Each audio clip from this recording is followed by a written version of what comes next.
नमस्कार, आप देख रहे हैं क्या कहता है इस्लाम। मैं हूं आपके साथ अनुराग दीक्षित और इस्लाम पर बात करने के लिए हमारे साथ एक बहुत ही खास मेहमान सलीम वास्तिक साहब जुड़ रहे हैं जो एक्स मुस्लिम हैं। वास्तिक साहब, बहुत बहुत स्वागत है आपका न्यूज़ नेशन में। ये नाम आपका पूरा क्या था जब आप इस्लाम का हिस्सा थे? सलीम वास्तिक ही नाम था या वास्तिक? सलीम अहमद नाम था जी मेरा। सलीम अहमद। हाँ जी, हाँ जी। तो ये सलीम अहमद से सलीम वास्तिक कैसे हो गए आप? क्योंकि मैं वास्तविकता को कबूलता हूँ और वास्तविकता के ऊपर चलता हूँ, तो वास्तविक को शॉर्ट करके मैंने वास्तविक कर दिया। कब मैं हुआ ये? एथिस्ट क्यों, हूँ, मैं कब नास्तिक आपने हूँ। रियलाइज किया ऐसा कि अब आप इस्लाम से खुद को अलग कर रहे हैं? कब आपको लगा ऐसा? देखिए, बहुत टाइम हो गया, ये कोई 20 साल से भी ज़्यादा की बात हो चुकी है जब मुझे महसूस हुआ था कि शायद कोई अल्लाह टाइप की चीज़ है ही नहीं है। फिर मैंने उसके ऊपर गहन अध्ययन किया। पढ़ा तो पहले से था, रटा हुआ था, लेकिन उसके बारे में नॉलेज नहीं थी।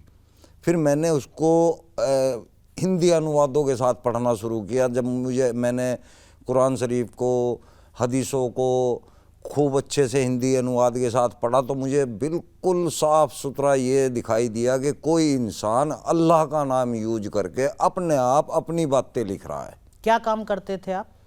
मैं तो पहले तो जी मैं खुद मुल्ला जी था।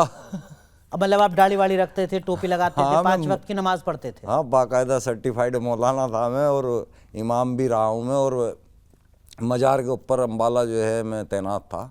अम्बाला में मज़ार पर आपकी तैनाती थी? हाँ हाँ हाँ। वहाँ क्या काम करते थे आप मौलाना? मतलब तब जब आप मौलाना थे तो? बस जब वही झाड़ फूक, दुआएं पढ़ना, तवीज़ गंडे करना, लोगों के दुख तकलीफ दूर करना, होते तो है नहीं थे, ड्रामा है। क्योंकि जब कोई है ही नहीं हमारी नज़र में, मैं तो अपनी कहता हूँ, थोपता नहीं हूँ मैं हर किसी पे कि भाई हो सकता है चलो आप। कितने वक्त तक आप इमाम रहे और मौलाना रहे?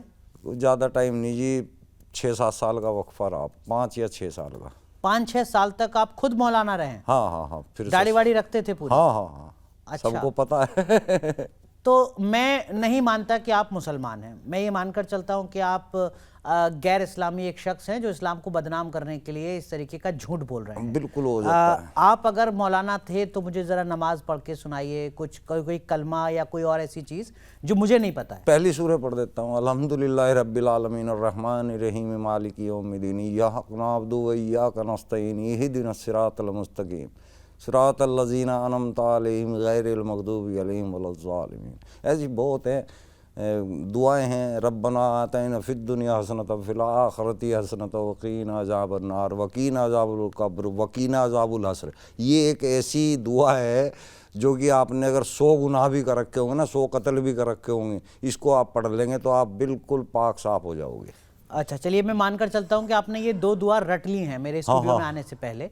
आपने इसके अलावा कुछ और नहीं रटा है? नमाज आपको पढ़नी आती है? वाला अली मोहम्मद, ये नमाज में यही तो पढ़ा जाता है। सब नमाज में यही पढ़ा जाता है। कुछ और मुझे पढ़ के सुनाइए कुछ। अल्लाहुम्मा सल्ली अला मोहम्मद वाला अली मोहम्मद कमा सल्लैता अला इब्राहीम वाला अली इब्राहीम इन्नका हमीदुम मजीद। अल्लाहुम्मा बारिक, ये अलग है, ये 3 है दरूद जो मैं पढ़ के बता रहा हूँ। अल्लाहुम्मा बारिक अला मोहम्मद वाला अली मोहम्मद कमा बारकता अला इब्राहीम वाला अली इब्राहीम इन्नका हमीदुम मजीद। एक और है अल्लाहुम्मा इन्नी, ये भी तीसरी है सूरह, अलग अलग सूरह हैं। अल्लाहुम्मा इन्नी ज़ुलमतु नफ्सी ज़ुल्मन कसीरन वला अग़फ़िरु ज़ुनूबा इल्ला अंता फ़ग़फ़िर ली मग़फ़िरतम मिन इंदिका वरहमनी इन्नका अंतल गफ़ूरुर रहीम। मैं सफाई से नहीं पढ़ रहा क्योंकि तेज़ी से पढ़ रहा हूँ। जब हम नमाज वगैरह पढ़ते हैं तो फिर बहुत अच्छी तिलावत से पढ़ते हैं। ठीक है। हाँ। कोई सवाल उठा सकता है कि साहब ये तो देखिए 4 आयतें या 4 दुआएं इन्होंने याद कर ली थी और स्टूडियो में आके खुद को मुसलमान बता दिया। नमाज पढ़ने के नियम क्या होते हैं वो आप मुझे बताइए। कोई नियम होता है कि नमाज पढ़ने में किन बातों का ध्यान रखा जाता है? जी, एक सबसे पहले तो नियत करी जाती है। जिस वक्त की आप नमाज पढ़ रहे हैं, मान लीजिए जोहर का वक्त है, मैं नियत करता हूँ 2 रकात नमाज फ़र्ज, वक्त जोहर का मुँह मेरा काबे शरीफ की तरफ को, 4 रकात नमाज फ़र्ज होता है, मैं 2 निकल गया मेरे मुँह से, 2 सुबह होती है फजीर के अंदर। तो उसके बाद नियत बांध ली जाती है अल्लाहु अकबर। फिर सबसे पहले वही अल्हम्दुलिल्लाह पढ़ेंगे, फिर साथ में एक सूरह अलग से पढ़ेंगे। उसके बाद में हम रुकू में चले जाएंगे। रुकू में जाने के बाद में फिर हम सजदे में जाएंगे। सजदे में अपना 3 बार दुआ पढ़ेंगे। उसके बाद हम फिर खड़े हो जाएंगे, फिर अलहम्दु पढ़ेंगे, एक सूरत पढ़ेंगे। ये नमाज है। ठीक है। अब आपने कितने साल पहले आप एक्स मुस्लिम बने, आपने इस्लाम से तौबा की? लगभग कितने साल हो गए? याद भी नहीं, अब तो बहुत टाइम हो गया जी मुझे। बहुत टाइम हो गया आपको इस्लाम छोड़े? हाँ, देखने में जवान सा लग रहा, मैं हूँ बुढ़ा। अच्छा, हमारे दर्शकों को लग रहा होगा कि किस अंदाज में बात कर रहे हैं, तो ये पश्चिमी उत्तर प्रदेश से आते हैं। पश्चिमी उत्तर प्रदेश से हाँ आते जी, हैं हाँ आप? जी, शामली। शामली, तो वहाँ की बोली ऐसी है। अब मैं वहीं से आता हूँ पश्चिमी उत्तर प्रदेश से, तो मैं थोड़ा बेहतर तरीके से रिलेट कर रहा हूँ। आपकी जो फैमिली की बैकग्राउंड है वो किस तरीके की है? परिवार में कोई और भी था जिसने इस्लाम से तौबा की, या सारे लोग मुसलमान ही नहीं हैं? नहीं नहीं, हमारे परिवार में सारे लोग नमाजी। मतलब मेरे खुद का जो घर है, एक घर अलग होता है, परिवार बहुत सारा हो जाता है। तो मेरा खुद के घर वाले इतने ज़्यादा नमाजी तो नहीं है, लेकिन बहुत पक्के मुसलमान हैं। और बाकी जो मेरे और हैं, कोई मौलवी है, कोई हाफिज है, मेरा दामाद भी हाफिज है, मेरे समधी मौलवी हैं, ज़्यादातर मेरे भाई हैं, कुछ चाचा ताऊ के सारे हाफिज हैं, कोई मौलवी है, कोई हज करके आया है, मेरे भाई भी हज करके आ चुके हैं। तो सारे मतलब दीनी लोग हैं। ठीक है, आपकी पढ़ाई कहाँ तक हुई है? मैंने तो अब इसमें उर्दू में अगर आप लेंगे तो बस यही अपना मौलवियत की, और अगर ये स्कूली उसमें देखेंगे तो ज़्यादा नहीं की मैंने। वैसे की तो ज़्यादा ही है, लेकिन सर्टिफिकेट नहीं है, तो बताने का क्या ठीक फ़ायदा। है, लेकिन आपकी जो पढ़ाई है वो इस्लामिक पढ़ाई हुई, आपने उर्दू में पढ़ाई की है? किस तरीके की बैकग्राउंड रही है? हाँ हाँ, मैं स्कूल से ही एक्चुअली बचपन में थोड़ा हरामी टाइप के थे, मछली पकड़ने जाते थे। तो हमारी माँ ने एक दिन हमें नाले पे मछली पकड़ते हुए पकड़ लिया और मारना शुरू कर दिया। मैं कहा मैं तो स्कूल जाऊँगा। तो उन्होंने कहा ठीक है भाई, चल तू स्कूल जा, तेरे को तो छोड़ दिया। इसलिए बड़े भाई की तो कुटाई हुई, मैं बच गया। तो मैं स्कूल गया, तो वहाँ जो हमारा टीचर था वो बहुत अच्छा आलिम था इस्लाम का। तो 5वीं तक उसने मुझे परफेक्ट हाफिज बना दिया था, और उसी स्कूल की मस्जिद के अंदर मैं पहली इमामत जो है मेरी उसी मस्जिद के 5वीं स्कूल तक में। आपकी जो पढ़ाई है वो इस्लाम के मुताबिक हुई है? हाँ, उर्दू में आपने पढ़ाई? हिंदी भी और इस्लाम की भी है। हिंदी और इस्लाम में। अच्छा, उसके आगे आप कह रहे हैं कि आपके पास सर्टिफिकेट वगैरह नहीं है। लेकिन मुझे एक चीज़ बताइए, आप शिया मुसलमान हैं, सुन्नी मुसलमान हैं? नहीं, सुन्नी मुसलमान है, हम देवबंदियों में आते हैं। अच्छा, तो सुन्नी तो बहुत ज़्यादा कट्टर मुसलमान होते हैं जितना हमने पढ़ा है, सुना है, शिया के मुकाबले, और बाकी जो मुसलमानों में अलग अलग जॉनर हैं उनके मुकाबले, ऐसा है? हाँ, महान जो मानता है ना वो शियाओं की ज़्यादा है। ये महानता शियाओं की ज़्यादा हाँ, है। और कट्टर लेकिन जो कौन ज़्यादा है? जानता है, हाँ। एक मानता होती है, एक जानता होती है। जानता जो है शियाओं की बहुत अच्छी है। सुन्नियों की ये जानते कुछ नहीं है, ये सिर्फ मानते हैं, और बहुत कट्टरता से मानते हैं। बहुत कट्टरता से सुन्नी मानते हैं। हाँ। तो एक ऐसा मुसलमान जो सुन्नी है, जो बहुत कट्टरता से अपने मजहब को मानता है, ऐसा क्या हो गया उसकी ज़िंदगी में कि उसने उस मजहब को ही छोड़ दिया? हाँ, वो कोई ऐसी घटना आई थी जिसका मैं यहाँ इस वक्त टीवी पे सरेआम जिक्र नहीं कर सकता, वो बहुत ही प्राइवेटली है। ठीक है। और वो घटना ऐसी थी कि उसने मुझे और भी ज़्यादा इबादत के लिए मजबूर कर दिया, कि मेरे पास और कोई मौका ही नहीं बचा इबादत के अलावा। तो जब इतनी इबादतें की, उसके बाद रिजल्ट जो है इबादत के खिलाफ आया, तो सोचने पे मजबूर हो गया। ठीक है। जब सोचने पे मजबूर हो गया तो मैंने सोचना शुरू किया कि वजह क्या है, मेरी इबादत में कमी है या फिर अल्लाह ही नहीं है। तो रिजल्ट यही निकला कि अल्लाह नहीं है, और ये जो किताब जो लिखी गई है ये किसी ने अल्लाह को यूज करके अपने आप अपनी चीज़ें लिख दी हैं। जैसे हिंदू धर्म में नास्तिक जो होते हैं उनके लिए स्पेस है, मतलब मैं अगर हिंदू हूँ और मैं भगवान को नहीं मानता हूँ तो भी मेरे लिए गुंजाइश है, मान्यता है धर्म में। अगर इस्लाम में कोई नास्तिक है जो कहता है कि अल्लाह नहीं है, क्या उनके लिए गुंजाइश है? नहीं, या उनको इस्लाम से बाहर कर दिया जाता है? सीधा सर कलम है। और यहाँ मैं हिंदू धर्म की तारीफ़ करूँगा कि वहाँ हिंदू धर्म के अंदर ये चीज़ बहुत बेहतर है कि एक ही परिवार के अंदर नास्तिक भी रह रहा है, एक शंकर को मान रहा है, एक विष्णु को मान रहा है, एक ब्रह्मा को मान रहा है, एक हनुमान का पुजारी है, और एक किसी को मान ही नहीं रहा, वो सारों को गालियाँ दे रहा है, फिर भी इकट्ठे हैं। तो ये हिंदुत्व के अंदर पॉसिबल है। इस्लाम के अंदर तो इस्लाम में क्या होता है? मुझे तो खुद मारने के लिए कितनी कोशिशें हो चुकी हैं, सबको पता है। टीवी पिछली बार उसमें पत्रिका में भी छप चुका है, मेरे ऊपर हमला हुआ था। अभी मैं अकेला रहता हूँ आज, मेरे परिवार को मैंने खुद छोड़ दिया है, क्योंकि मेरे परिवार ने मेरे सामने शर्त ऐसी रख दी थी कि या तो नमाज पढ़ो नहीं तो हमारा वास्ता ख़त्म। उन्होंने क्यों कहा था? क्योंकि घर पे कुछ लोग आए थे हमारे, उन्होंने उनको धमकी दी। अब ये तो मुझे भी नहीं पता ना, मैंने पुलिस कंप्लेंट की मस्जिद के थे। हाँ, वहीं आसपास की इलाके की। तो मेरे घर वाले उनके बारे में कुछ बता नहीं पा रहे, और मैंने पुलिस कंप्लेंट की। पुलिस वाले बहुत आ रहे हैं, उन्होंने बहुत कोशिश की कि किसी तरह उन आदमियों का पता लग जाए, क्योंकि आज़ाद देश है, यहाँ कोई मान भी सकता है, नहीं भी मान सकता, तो ज़बरदस्ती नहीं होनी चाहिए। ठीक है। तो जब आपने पढ़ा अपने मजहब को कि नतीजे क्यों नहीं मिले, रिजल्ट क्यों नहीं आया, तो आपने क्या कुछ पाया? ऐसी क्या कुछ चीजें थी जो आपको लगा कि ये तो हो ही नहीं सकता, ये तो मैंने कभी बचपन में पढ़ा ही नहीं था ऐसा, जिससे आपके मन में सवाल खड़े हुए हों? पहली जो हमारी फर्स्ट सूरह जो मैंने अभी आपको पढ़ के सुनाई ना, अल्हम्दुलिल्लाह रब्बिल आलमीन अर्रहमान अर्रहीम मालिक, इसमें टोटल हमें ये बता, इसका जो तर्जुमा है ना, टोटल ये बताया जा रहा है कि अल्लाह, वो अल्लाह, यानी कि थर्ड पर्सन एक हमें अल्लाह के बारे में बता रहा। तो जब वो अल्लाह का कलाम है, खुदा बोल रहा है कुरान के अंदर, खुदा के ज़बान चल रही है, तो उसमें ये इस आयत का, इस सूरह का क्या मतलब बनता है? वो कहाँ से अल्लाह बोल रहा है? अल्लाह तो किसी और के बारे में बोल रहा है कि तुम अल्लाह की इबादत करो। वो कौन से अल्लाह की इबादत को बोल रहा है? यहाँ मुझे शक हुआ। ठीक है, तो आप अपने मौलाना के पास नहीं गए? आपने किसी नज़दीकी मस्जिद में किसी मुस्लिम स्कॉलर के नहीं पास सर, नहीं, जाके इस्लाम बात की के हो कि साहब अंदर ये मेरे मन में सवाल हैं, इनका जवाब मैं आपसे जानना नहीं चाहता नहीं हूँ? नहीं नहीं नहीं, इस्लाम के अंदर सवाल तो कर ही नहीं सकते आप इस्लाम पर, वो भी किसी मौलाना से सवाल ही पैदा नहीं होता जी। क्यों, क्या करेंगे मौलाना? पब्लिक मार देगी। अभी मौलाना साहब जो आपसे पहले यहाँ पे हुई बातचीत, वो खुद दूर बैठे थे, नहीं तो मार देते मेरे को, दूर बैठे थे। ठीक है, ऐसा तो नहीं है कि आपने अपने धर्म को थोड़ा गलत तरीके से समझ लिया है और इसीलिए आप एक्स मुस्लिम बन गए? हो सकता है, मान आप लो समझ ही ना पाए हों एक अपने आदमी 100% सही नहीं हो सकता, लेकिन मुझे कोई जवाब भी तो नहीं दे पा रहा ना।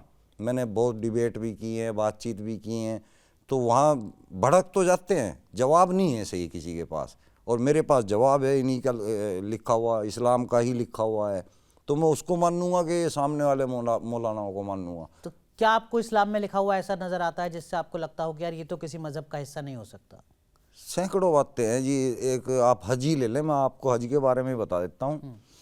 हज करने के जो 7 अहकाम है ना, वो देखिए, सबसे पहला है कि उसकी जैसे फूल माला डालते हैं जब वो जहाज पे चढ़ता है, जहाज के ऊपर चढ़ाई होती है उसकी, तो उसका स्वागत करते हैं फूल माला से। ऐसा सिर्फ हिंदू धर्म में होता है। ठीक है, जब वो किसी तीर्थ पे जाता है, ये कॉपी होगी।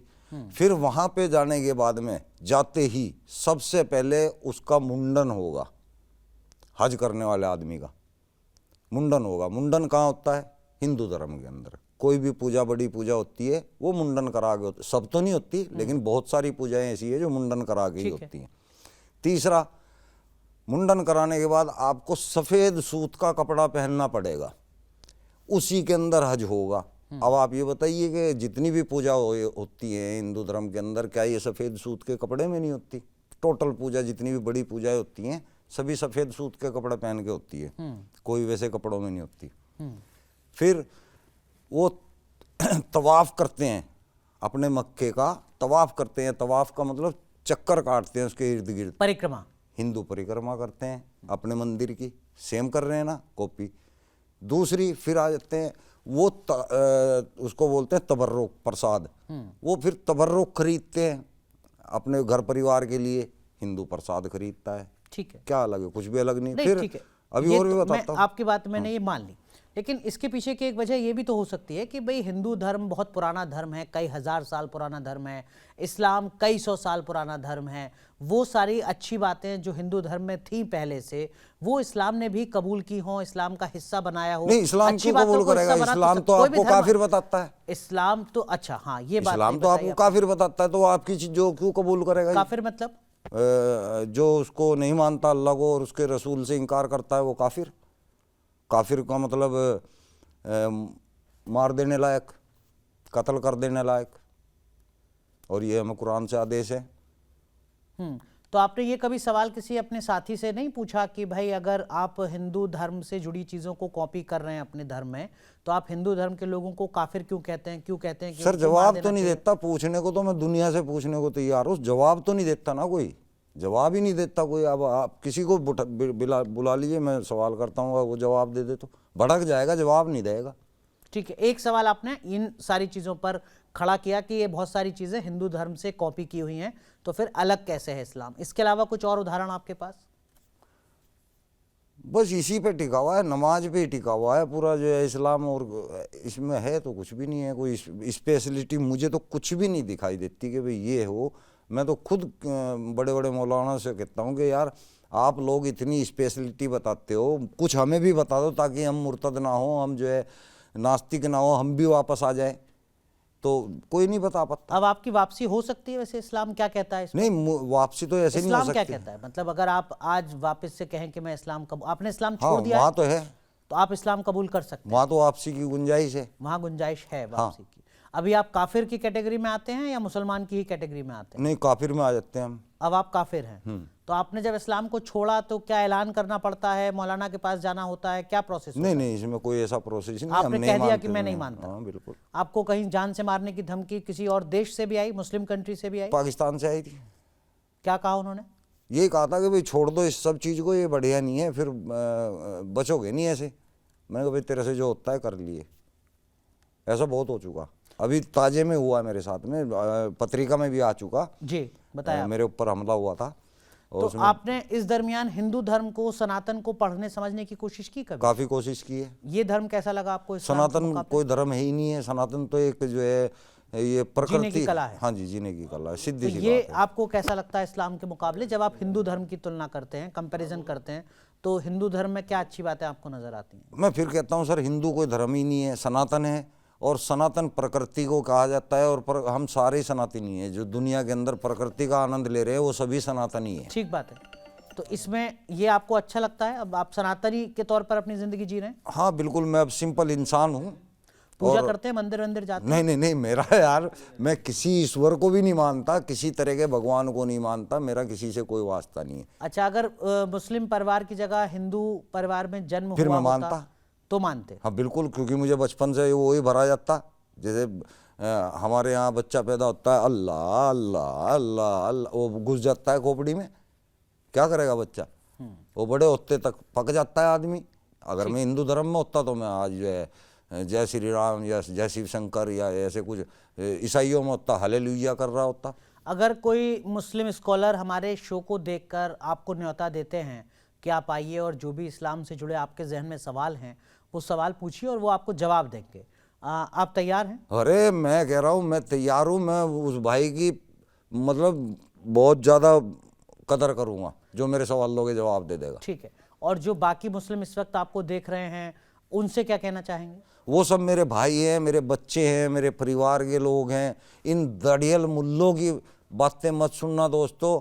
अगर तुम्हारे पास इस्लाम है, किताब है, तो खुद पढ़ो, उसको समझो और समझ के अपनी ज़िंदगी को सही राह पे लाओ। सही राह लाना ही मुसलमान, अगर ये कहता है ना कि हम शांति चाहते हैं इसलिए हम इस्लाम को कबूल कर रखा है, आपको शांति से मतलब होना चाहिए। क्या कबूल कर रखा है उससे कोई मतलब नहीं। तो आप अपने कुरान को पढ़ो, पहले पता लग जाएगा कि वो सही है कि नहीं है, फिर अपनी ज़िंदगी के फैसले लो। अभी आप कुरान शरीफ को नहीं पढ़ते, हदीस को नहीं पढ़ते, जो अपना 1.5 फुट की दाढ़ी पहन के बैठते हैं, उसने जो कह दिया वो इस्लाम है। पर लेकिन आप तो उन मौलानाओं को भी खारिज कर रहे हैं और आप उस कुरान को भी खारिज कर रहे हैं जिसके लिए कह रहे हैं आप बाकी ऐसे कि आप पढ़ो कुरान को। मैं ही तो खारिज कर रहा हूँ ना। तो जब वो पढ़ेंगे नहीं बच्चे, ठीक है, उनको पता कि मैं भी तो पढ़ के पता चला है ना मेरे को भी। ठीक है। तो अगर मेरी नहीं मानने के तो उन पढ़ लो मौलानाओं भाई। की और मुश्किलें बढ़ा रहे हैं ये कहकर।